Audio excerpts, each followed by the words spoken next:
So just to lay the scene here, my buddy Larry has graciously offered me to come scouting with him today, and we're hitting a section that's known for big woods, but he has done some cyber scouting and found an area that it has a lot of old field edge, a lot of different types of habitat, more brushy stuff than you would think even in this county alone.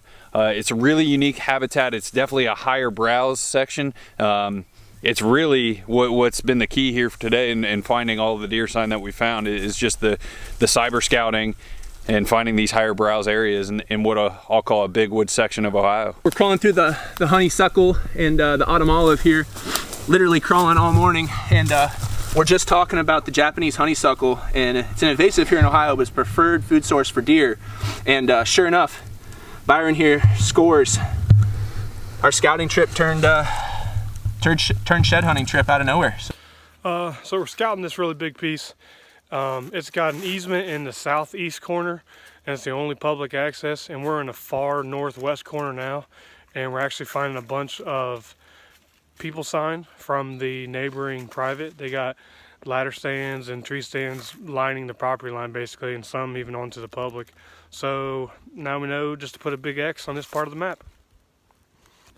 Alright, we found a buck bedding area. It's a pretty good location, a lot of deer sign in general, and we found 2 beds actually. So you would think 2 beds, you'd think it's doe bedding, you know, a lot of people would. But both these beds, you can tell by the arch of the back, my dog kind of messed that one up, but you can see this one. You got the arch of the back here, and he's looking, both beds are looking the same direction. That's why we think it's a buck bed, because does will bed and look opposite directions, because they're going to use their sight as their protection and their, you know, safety in numbers. So the fact that they're 2 beds doesn't always necessarily mean it's doe bedding. It's the same buck probably bedding here, and he's bedding, jumping around a little bit in a couple different spots, but all the beds are looking the same direction. This is a north wind bedding spot. You got the north wind coming up over here.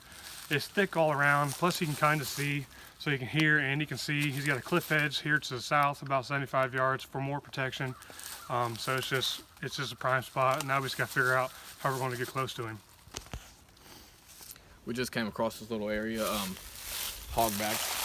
Has a big, deep, long valley. As usual, there's a real hard trail coming right across the top of it. You know, one thing we're going to do right now is look for a tree and definitely get in here sometime. Look for a cruising buck during the rut.